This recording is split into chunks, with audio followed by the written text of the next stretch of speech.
স্বামী: এত টেনশনে আছো, কি ব্যাপার? স্ত্রী: আমাদের ছেলে মনে হয় কোনো মেয়ের চক্করে পড়েছে। স্বামী: কেন, কি দেখে তোমার এটা মনে হলো? স্ত্রী: যে ছেলে ছাতা আগে ব্যবহার করতো না, সেই ছেলে আজ ব্যাগে দুটো ছাতা নিয়ে বেরিয়েছে। কবি বলেছেন, নারী যদি মা হয় শ্রদ্ধা করো, নারী যদি বোন হয় স্নেহ করো, নারী যদি কন্যা হয় গর্ব করো, আর নারী যদি বউ হয় তবে ভয় করো। পুলিশ: পার্কে এভাবে বসতে বারণ আছে। ব্যক্তি: আমরা দুজন বিবাহিত। পুলিশ: তাহলে বাড়িতে গিয়ে বসো। ব্যক্তি: এর স্বামী মানবে না।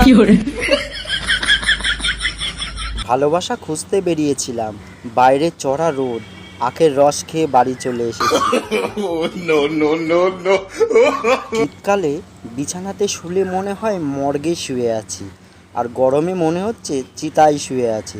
জীবনে শান্তি নেই ভাই। কবি বলেছেন, যে পুরুষ নারীর মেজাজ সহ্য করতে পারে তার কাছে এই গরম কোনো ব্যাপার না। প্রেমিকা: তোমাকে ফুল আনতে বলেছিলাম আর তুমি পুরো ডালটাই ভেঙে নিয়ে এসেছো, তাড়াতাড়ি বলো কেন? প্রেমিক: যেখান থেকে আমি ফুল নিয়ে এসেছি সেখানে লেখা ছিল ফুল তোলা নিষেধ, তাই আমি ডাল ভেঙে নিয়ে এসেছি। কর্মচারী: অফিসে আরেকটু থাকতে দিন স্যার। মালিক: সবাই তাড়াতাড়ি বাড়ি চলে যেতে চায়, আর তুমি দেরি করে যেতে চাইছো কেন? কর্মচারী: আসলে স্যার, অফিসে এসি আছে তো, ফ্যানে গরম হাওয়া। মালিক: হতচ্ছাড়া, আমি ভাবলাম হয়তো আমাদের অফিসকে ভালোবাসো। ক্লাস 8-এর শাড়ি পরা একটা বাচ্চা মেয়েকে জিজ্ঞাসা করেছিলাম বাড়ি কোথায়। মুখ বেঁকিয়ে উত্তর দিল, বয়ফ্রেন্ডের বুকে। ভিখারি: বাবু, তোমার মাকে বলো 10-20 টাকা দান করতে। বাচ্চা: ভিক্ষা করছেন কেন, কাজ করতে পারেন না? ভিখারি: কে কাজ দেবে? বাচ্চা: আপনি পুরো এলাকা থেকে ভিক্ষা করে এনে দেবেন, আমি আপনাকে প্রতিদিন 150 টাকা করে বেতন দেব।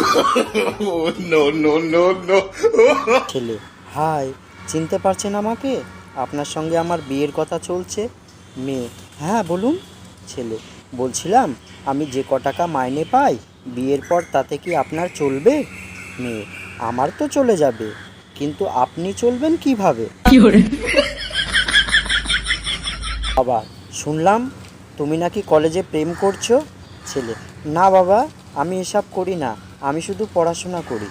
বাবা: হারামজাদা, এসব কবে করবে, বুড়ো হবার পর?